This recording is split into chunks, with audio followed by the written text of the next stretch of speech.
என்னோட ஒரு ப்ரீவியஸ் வீடியோவில் எஸ்பிஐயோட contactless card or wifi card எப்படி யோனோ ஆப் மூலிமா அப்ளை பண்ணி நீங்கள் வாங்கிக்கலாம் அப்படிங்கிறத பற்றி சொல்லியிருந்தேன். கான்டாக்ட்லெஸ் கார்டு அப்படிங்கிறது கிரெடிட் கார்டாகவும் இருக்கலாம், இல்லை உங்களோட டெபிட் கார்டாகவும் இருக்கலாம். நம்ம எல்லாருமே பெரும்பாலும் நம்மளோட அக்கௌண்ட் கூட வர ஒரு ஸ்டாண்டர்டான டெபிட் கார்டு தான் பெரும்பாலும் யூஸ் பண்ணிட்டு இருப்போம். ஆனால் பார்த்தீங்கன்னா banks debit card, credit card இது எல்லாத்துலேயும் நிறைய வகைகள் வச்சிருக்காங்க. அது என்னென்ன வகைகள் இருக்குது, அதோட ஃபீச்சர்ஸ் அண்ட் பெனிஃபிட்ஸ்லாம் என்ன அப்படிங்கிறது நான் தனியாக ஒரு வீடியோ பண்ணுறேன்.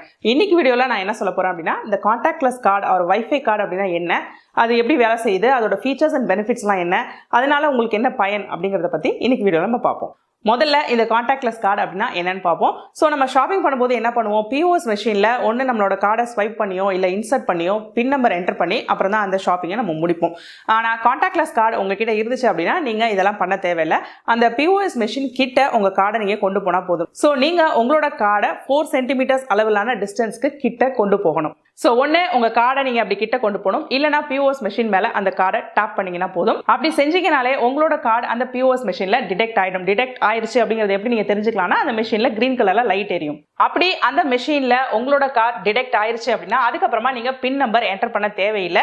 எவ்வளோ அமௌண்ட்டுக்கான டிரான்சாக்ஷனோ அந்த டிரான்சாக்ஷன் ஆட்டோமேட்டிக்காக கம்ப்ளீட் ஆகிடும். நீங்கள் கையில் வச்சிருக்கிறது ஒரு கான்டாக்ட்லெஸ் கார்டு அப்படின்னா அந்த கார்டில் வைஃபை மாதிரி ஒரு சிம்பிள் இருக்கும். இந்த காரணத்துக்காக இந்த கார்டுக்கு வைஃபை கார்டு அப்படின்னு இன்னொரு பேரும் உண்டு. ஸோ நீங்கள் ஷாப்பிங் பண்ண போகிற கடையில் பிஓஎஸ் மெஷின்லையும் அந்த வைஃபை சிம்பிள் இருக்கணும். அப்படி இருந்துச்சுன்னா மட்டும்தான் அந்த மெஷினால் ஒரு வைஃபை கார்டையோ இல்லை ஒரு கான்டாக்ட்லெஸ் கார்டையோ டிடெக்ட் பண்ண முடியும்.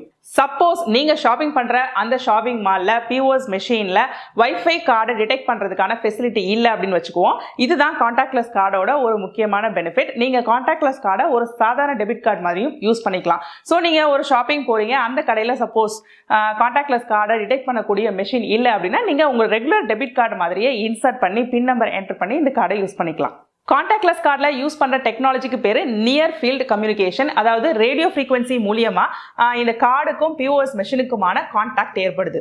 ஸோ நீங்கள் ஏன் ஒரு ஸ்டாண்டர்டான டெபிட் கார்டோ கிரெடிட் கார்டோ வச்சுக்காம ஒரு கான்டாக்ட்லெஸ் கார்டு இல்லை வைஃபை கார்டு வாங்கணும் அப்படின்னு சொன்னால் இதில் நிறைய பெனிஃபிட்ஸ் இருக்குது. முதலாவது ease and speed of transaction. நான் ஏற்கனவே சொன்ன மாதிரி ஒரு கான்டாக்ட்லெஸ் கார்டு இருந்துச்சுன்னா நீங்கள் பிஓஎஸ் மெஷினுக்கு கிட்ட அந்த கார்டை கொண்டு போனால் போதும், இல்லை டாப் பண்ணிங்கன்னா போதும், இமீடியட்டாக அந்த டிரான்சாக்ஷன் நடந்து முடிஞ்சிடும். ஸோ நீங்கள் கார்டை இன்சர்ட் பண்ணி பின் நம்பர் டைப் பண்ணி இப்படி நிறைய ப்ராசஸ்லாம் தேவையில்லை. ஸோ இது உங்களோட வெயிட்டிங் டைமை ரொம்பவே குறைக்கும். அது மட்டும் இல்லாமல் இந்த கார்டு மூலமா நீங்கள் பண்ணுற டிரான்சாக்ஷன் எல்லாமே ரொம்ப ப்ரைவேட்டான டிரான்சாக்ஷன்ஸ். ஃபார் எக்ஸாம்பிள் நீங்கள் உங்களோட கார்டை டெபிட் கார்டையோ கிரெடிட் கார்டையோ சேல்ஸ் பர்சன் கிட்ட கொடுக்க தேவையில்லை. அதே மாதிரி உங்களை சுற்றி நிறைய பேர் நிற்கும் போது நீங்கள் பின் நம்பர் டைப் பண்ண வேண்டிய அவசியமும் இல்லை.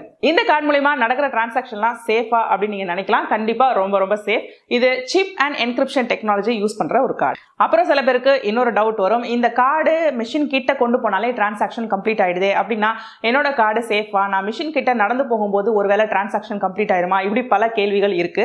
இதெல்லாம் நினைச்சு நீங்க பயப்படவே வேணாம். உங்க டிரான்சாக்ஷன் கம்ப்ளீட்லி சேஃப் தான்.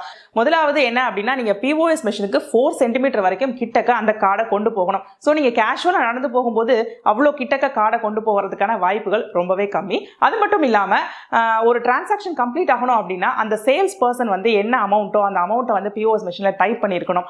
அதுக்கப்புறம் தான் அந்த டிரான்சாக்ஷன் கம்ப்ளீட் ஆகும். அதே மாதிரி வேற ஒருத்தவங்க ஒரு டிரான்சாக்ஷன் பண்ணிட்டு இருக்காங்க, அப்போ நீங்க பிஓஎஸ் மெஷின் பக்கமா நடந்து போறீங்க, இல்ல உங்களோட வாலெட்டை பிஓஎஸ் மெஷின் பக்கமா வைக்கிறீங்க அப்படின்னாலும் அந்த டிரான்சாக்ஷன் உங்க கார்டு மூலமா ஆகிறதுக்கான வாய்ப்புகள் இல்லவே இல்லை. ஏன்னா இந்த மாதிரி வைஃபை கான்டாக்ட் உள்ள ஒரு பிஓஎஸ் மெஷினால அட் அ டைம்ல ஒரே ஒரு கார்டு கூட தான் கம்யூனிகேட் பண்ண முடியும். உங்களோட கான்டாக்ட்லெஸ் கார்டை யூஸ் பண்ணி மேக்ஸிமம் 2000 ரூபீஸ்க்கான டிரான்சாக்ஷனை நீங்க பண்ணிக்கலாம். ஒரு ரிப்போர்ட் சொல்லுது 60% டிரான்சாக்ஷன்ஸ், அதாவது இந்தியாவில் நடக்கிற டிரான்சாக்ஷன்ஸ் எல்லாமே 2000 ரூபாய்க்கு கீழே தான் அப்படின்னு சொல்லுது. அதை பார்க்கும்போது நீங்க ஒரு கான்டாக்ட்லெஸ் கார்டு இல்லை வைஃபை கார்டு யூஸ் பண்ணீங்க அப்படின்னா அது எல்லாரோட டைமையுமே ரொம்பவே சேவ் பண்ணும். 2000 ரூபீஸ்க்கு மேலே டிரான்சாக்ஷன் பண்ணவே முடியாதா, ஷாப்பிங் பண்ண முடியாதா அப்படிலாம் கிடையாது. அதுக்கு மேலேயும் நீங்கள் பண்ணிக்கலாம். என்ன அந்த டிரான்சாக்ஷன் அதாவது பில் அமௌண்ட்டை நீங்கள் பிரித்து பண்ணிக்கணும். இந்தியாவை பொறுத்த வரைக்கும் கான்டாக்ட்லெஸ் கார்டு விசா கார்டாகவும் மாஸ்டர் கார்டாகவும் அவைலபிளாக இருக்குது. ஸோ உங்களுக்கு வேண்டியதை நீங்கள் சூஸ் பண்ணிக்கலாம்.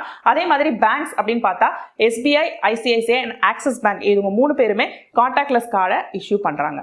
எஸ்பிஐ பேங்கோட கான்டாக்ட்லெஸ் கார்டு உங்களுக்கு வேணும் அப்படின்னா அப்ளை பண்ணுறது ரொம்ப ரொம்ப சிம்பிள். நீங்கள் பேங்க்குக்கெலாம் அலைய வேணாம்.